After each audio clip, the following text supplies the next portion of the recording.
സ്വന്തം രാജ്യത്ത് സ്വന്തം വീട്ടിലിരിക്കുമ്പോൾ ഒരാൾ നിങ്ങളെ അധിക്ഷേപിക്കുന്നു, പാകിസ്ഥാനി എന്ന് വിളിക്കുന്നു, ബോംബ് വയ്ക്കാൻ വന്നവനാണെന്ന് ആരോപിക്കുന്നു.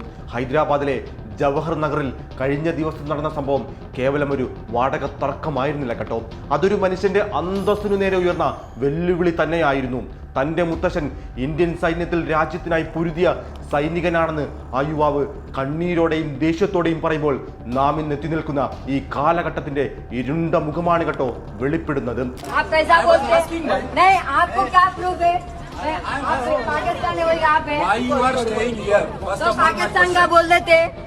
मेरे दादा इंडियन आर्मी में थे, आपको पता है, सूबेदार थे वो. കേവലം വാടക തർക്കങ്ങൾ പോലും വർഗീയതയുടെയും വംശീയതയുടെയും അഴുക്കുചാലിലേക്ക് എളുപ്പത്തിൽ വഴിമാറി എന്നതാണ് നിലവിലെ ഇന്ത്യൻ യാഥാർത്ഥ്യം. എന്നാൽ ഇതൊരു ഒറ്റപ്പെട്ട സംഭവമാണോ? അല്ല എന്നു തന്നെയാണ് ഉത്തരം. ഈ രാജ്യം ദിനംപ്രതി ഭയപ്പെടുത്തുന്ന ഒരവസ്ഥയിലൂടെയാണ് കടന്നു പോകുന്നത്.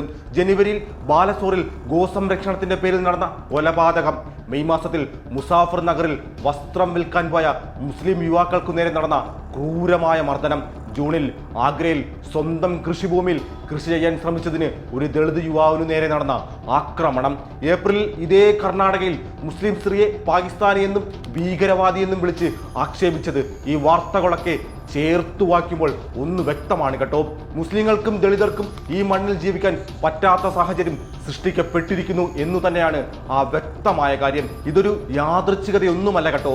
ദളിതരെയും മുസ്ലിങ്ങളെയും അടിച്ചൊതുക്കുന്നതും കൊലപ്പെടുത്തുന്നതും തങ്ങളുടെ അവകാശമാണെന്ന മട്ടിലാണ് സംഘപരിവാർ സംഘടനകൾ ഇപ്പോൾ പ്രവർത്തിക്കുന്നത്. അവരുടെ പ്രവർത്തനം വംശീയ മുൻവിധിയുള്ളവരെ നന്നായി പ്രോത്സാഹിപ്പിക്കുകയും ചെയ്യുന്നുണ്ട്.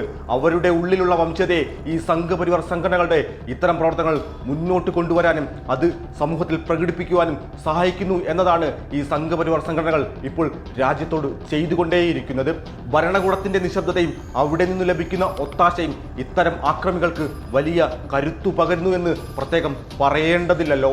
മാനവികതയുടെയും ശാസ്ത്രത്തിന്റെയും ഈ 21-ാം നൂറ്റാണ്ടിലും മനുഷ്യനെ അവന്റെ പേരും ജാതിയും വിശ്വാസവും നോക്കി തല്ലിക്കൊല്ലുന്ന ഈ വംശീയതയ്ക്കെതിരെ നാം എത്ര നാൾ മൗനം പാലിക്കും?